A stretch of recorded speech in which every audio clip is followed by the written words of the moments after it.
Well, hi, everybody. I'm Don Stewart, and welcome to our second edition of Breaking News for today, Friday, the second day of August, 2024. And as you can imagine, every story coming out of the Middle East has to do with the upcoming war between Iran, its surrogates, and Israel. While diplomats have scrambled to try to intervene, it just seems to be inevitable, as the following headlines will testify. All right, let's look at them. Headline number one: Iran plans to attack Israel on Tisha B'Av, the Jewish Day of Disasters, Western intelligence says. This is interesting. Iran reportedly plans to attack Israel on the day of Tisha B'Av, the 9th of Av, which is in the Jewish calendar, where Jews mourn the loss of the first and second temples. This is from the Jerusalem Post staff. Western intelligence sources told Sky News Arabia that they have evidence Iran plans to attack Israel on Tisha B'Av in response to the assassination of Hamas leader Ismail Haniyeh, which begins on August 12th, that's Tisha B'Av, and ends on August 13th, the site reported today, Friday. Iran's attack will reportedly be coordinated with Hezbollah, an Iran-backed terror group embedded in Lebanon. Now, on Tisha B'Av, the Jews lament the destruction of the first and second temples. During the annual event, there is fasting, mourning, and a practice of self-denial. Jewish tradition has that both temples were destroyed on the same day in the Hebrew calendar, the first by Nebuchadnezzar and the Babylonians on Tisha B'Av on the 9th of Av in 587 BC. And the second was, of course, by Titus the Roman on the 9th of Av in AD 70. And so this is, every year on this day, the 9th of Av, is a very solemn day. And they just mourn and regret that the temple has been destroyed and, ask the Lord to please speedily rebuild the temple. In fact, every Orthodox Jew, 3 times a day, prays morning, noon, and night to the Lord to speedily rebuild the temple based on the fact that the temple has now been destroyed. Now, 3 sources, according to the story, have told the New York Times that Iran has planned to respond to the assassination of Haniyeh. The sentiment was echoed by Iran's supreme leader, Ali Khamenei, on X when he wrote the following. Following this bitter, tragic event which has taken place within the borders of the Islamic Republic, it is our duty to take revenge.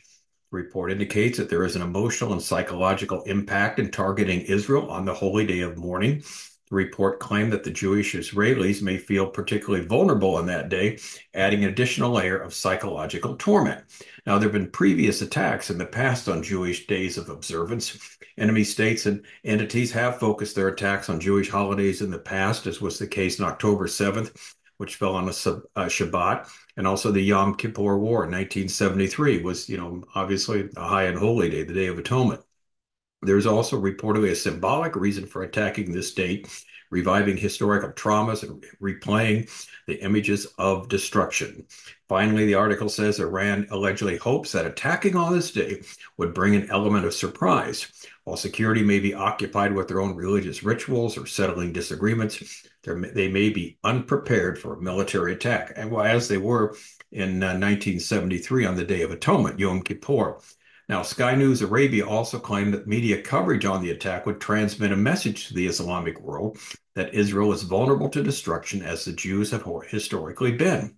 While the report claimed that this may push for an international community to find political solutions to the conflict, it is unclear how this conclusion can be reached. In other words, how would you come to a conclusion how some type of international solution needs to be done if they wipe out Israel? The report also claimed that attacking on this day may restore morale to terror groups attacking Israel, reinvigorating them for future attacks, and showing that Iran will continue to back terror leaders in the region. And again, Iran's previous attack was in April, remember that, only landing a handful of direct hits with the hundreds of drones and missiles it launched at Israel. According to IDF spokesman Rear Admiral Dan Hagari, 99% of the projectiles failed, 170 explosive UAVs, 30 cruise missiles, 120 ballistic missiles were shot down by Israel and its allies, causing only minor damage to the Israeli Air Force base in southern Israel. Now, here's the question. Regarding these stories about the planned attack, you're probably asking the same question like I've been asking. Well, if you're Israel, why wait? Why not stage a preemptive attack instead of waiting? This is what they did in 1967 when they were surrounded and knowing that the war was about to begin. They basically staged a preemptive attack and wiped out the whole Egyptian Air Force that day, as it seems. and got the one up on the people that were about to destroy him, the different countries. In 1973, of course, they were surprised by the Yom Kippur attack. So anyway, why not? I don't know if they will do something like this. They will do a preemptive attack. They certainly might.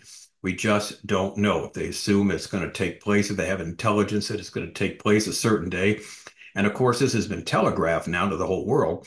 So probably if I'm Israel, I'm thinking if there's one day they're not going to attack, it's here, and probably do something before. But anyway, we'll see what happens here. Now, as far as the history of the destruction of the first and second temples, as well as the prediction of a building of a third temple, you need to see our book, The Jews, Jerusalem, and the Coming Temple, as well as Sign 8 in our book, 25 Signs. We're near the end, and Sign 8 is preparations are being made to build a third temple. These books are both on our website, Educating Our World, under the heading of Bible Prophecy.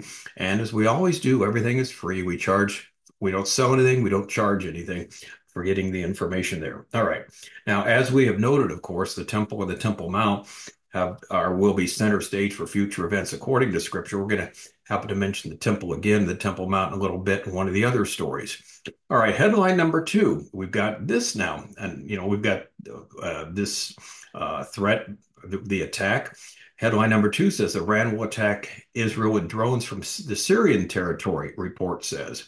The Syrian Observatory for Human Rights, a London-based opposition group to Assad's regime, reported Iran plans to launch drone attacks on Israel and the Golan Heights from Syria in response to the assassinations of Ismail Haniyeh and Fuad Shakur. Additionally, Hezbollah's Deputy Secretary Naim Qassam told the group's Lebanese channel Al Manar that the response will be significant and impactful. It will be a step towards victory. And so you've got Iran and Lebanon both claiming that there's going to be an attack soon on Israel. Now, in light of this, headline number 3, upcoming attack on Israel, Hezbollah headquarters evacuated from Beirut, high alert in Syria. Saudi channel Al Hadath reported that the state of the alert is at its peak in Lebanon and Syria. American officials estimate that the upcoming attack on Israel may be more significant than the one in April. The Saudi channel Al Hadith reported that Hezbollah is evacuating its command post in Dahiya area of Beirut. It is also reported they're on a high state of alert among pro-Iranian militias in Syria. Now, the French news agency AFP reported that France issued a statement to its citizens urging them to leave Iran immediately due to the security situation. American officials assess that a significant Iranian attack against Israel might occur within a few days. The attack could come from multiple fronts, as Iran has influence in several countries in the Middle East, as we talk about here, of course.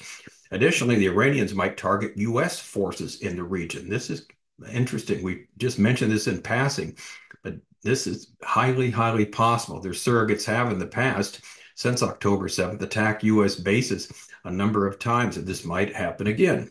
The aggression of the Iranian Axis and its proxy Hezbollah is further demonstrated. Sky News in Arabic reported that a UNIFIL investigation clearly determined that Hezbollah was responsible for the rocket fire towards Majal Shams, which led to the death of 12 children and teenagers. Furthermore, Hezbollah claimed earlier today that it fired an anti-aircraft missile at an Israeli aircraft. So it looks like wherever we see, again, preparations being made for this coming war. Now, again, we don't know the breadth of it, the length of it. We have no idea. Will it be just Iran? Will it be just Hezbollah? But it looks now like it's going to be everybody, Iran and all of its surrogates. Now, they buried Haniyeh today. This is headline 4 in Qatar. It's where he used to stay in these 5-star hotels. I'm sure the burial wasn't as fancy as where he stays. Anyway, amidst vows of revenge against Israel. This is a Reuters story.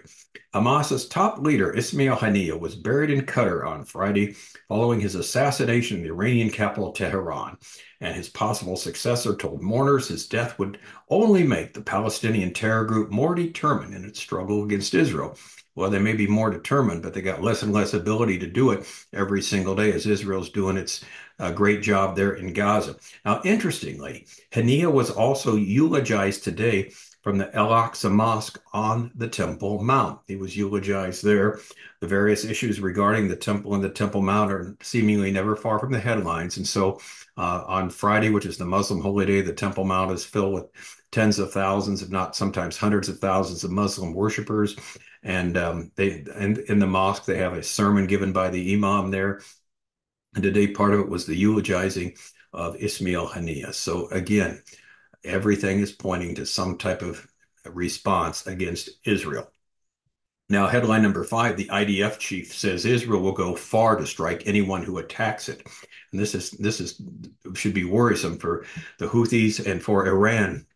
As we saw recently, the Houthi, their major main base where they brought all their weapons in from Iran, was attacked and destroyed there on the coast.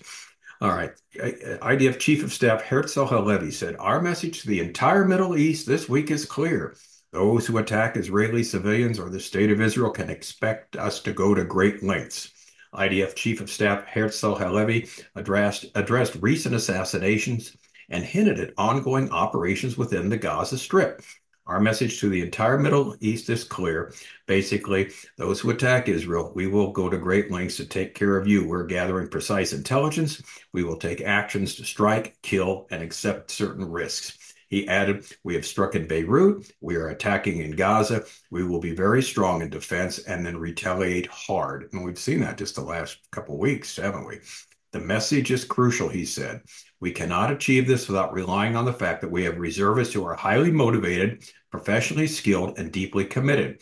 The IDF fights excellently, and you fight excellently, but we must have the patience and determination to continue until we achieve our war objectives."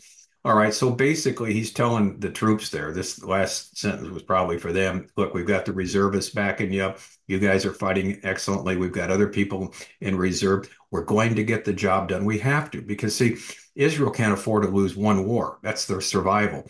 That's the one thing they cannot afford. So this is one time the country will join together. They have to, because their very survival is at stake. Now, our last headline report that Joe Biden, when he talked to Netanyahu yesterday, and he did offer him, military support, but he also told him to stop escalating tensions. And he said it was a bad idea to take out Haniyeh because it's not basically bringing peace to the region. This is from Axios. U.S. officials tell Axios that President Biden privately demanded in his call with Netanyahu that he stop escalating tensions in the region and move immediately towards a Gaza hostage and ceasefire deal. Now, the only reason we mention this is to show how irrelevant, and out of touch this lame duck president is. He's only got 5 more months in office. He has committed the military assets to help Israel when they're attacked, and we're thankful for that.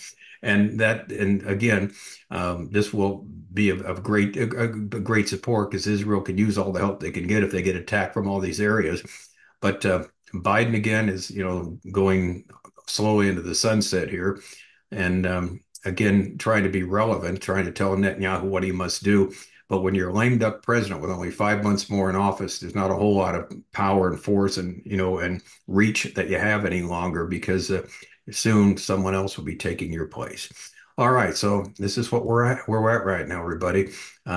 Story after story, everybody's being prepared, evacuating certain places, getting the defense, the shelters ready, and all of this for the war that will take place. And again, we don't know when, we don't know how long it'll last, and we don't know if all of the surrogates of Iran will be involved, but it's highly likely that they will. So we'll see. We will wait and see. And we know this. We know from Scripture that Israel will survive. They will not be destroyed. And we know whenever anybody ever tries to destroy Israel, God will destroy them. That's sign 2 over 25 signs. We're near the end.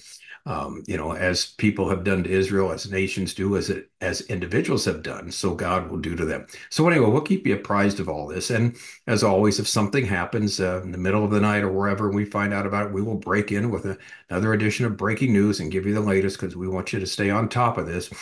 But it's a matter for huge prayer because if it is the type of regional war we expect, it will not, like we said, it won't be pretty. There'll be a lot of people dying from this on both sides and a lot of destruction. It's not going to be very nice, the end result, but again, it seems inevitable. All right, I'm Don Stewart. Thanks for watching. We will talk to you again soon, maybe sooner rather than later. Until then, as always, may the Lord richly, richly bless.